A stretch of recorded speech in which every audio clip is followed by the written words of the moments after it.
Bonjour à tous, dans cette vidéo on va parler aujourd'hui des 5 plus grands plagiats musicaux et vous allez voir que c'est pas toujours aussi simple qu'on le pense. Le premier cas oppose la chanson Bitter Sweet Symphony avec une chanson des Rolling Stones.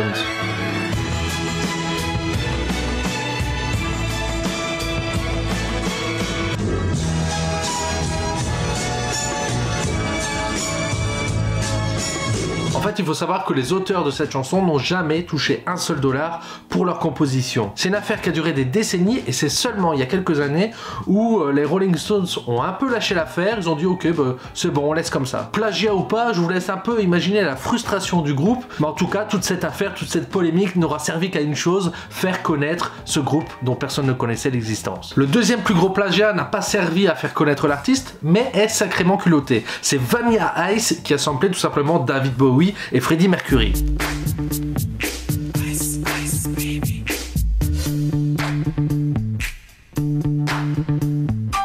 Alors là aussi, une affaire qui a fini derrière les tribunaux. La seule justification qu'il a réussi à trouver, c'est de dire qu'il y avait une note qui changeait. Mais ça n'a pas suffi et le juge a quand même donné raison à David Bowie et au chanteur de Queen. Il y a parfois aussi les grandes stars qui vont aussi plagier les petits artistes, comme ici avec le cas de Madonna.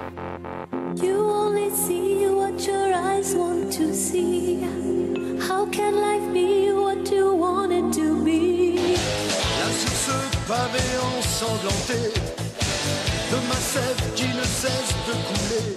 Alors là aussi, tribunal, justice, tutti quanti, et ils ont donné raison quand même à ce jeune artiste. Alors c'est vrai qu'à la première écoute, ça paraît pas forcément évident, mais ils ont été comparés la ligne mélodique, la ligne de partition de la voix de Madonna et du chanteur, et c'est exactement la même chose. Bien sûr, il y a eu un arrangement financier, et le titre a été interdit de diffusion en Belgique pendant 9 ou 10 ans. Ce qui entre nous n'a pas changé grand chose pour Madonna. Un autre grand artiste a lui aussi plagié, il ne s'en est pas caché, et vous allez voir qu'un mythe va s'effondrer.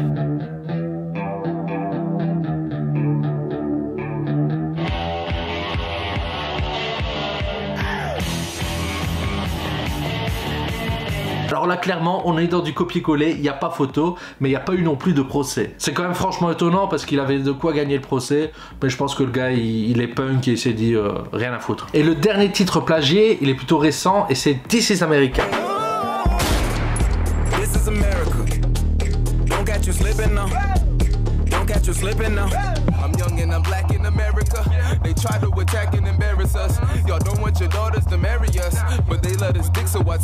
Et là aussi, pas de bagarre juridique. Bon, les avocats de ce rappeur se sont quand même justifiés sur internet, mais au final, l'artiste qui a été plagié a considéré que c'était un énorme coup de pub pour lui et il a lâché l'affaire. D'ailleurs, si vous voulez en connaître un peu plus sur cette chanson, je vous mets ici une petite vidéo dans laquelle j'analyse un message qui est caché. Et sinon, vous, c'est quoi le plus gros plagiat qui vous a marqué? Écrivez-moi en commentaire, qu'on puisse échanger là-dessus et peut-être que je ferai un numéro 2 sur cette vidéo. En tout cas, portez-vous bien, on se retrouve la semaine prochaine. Ciao!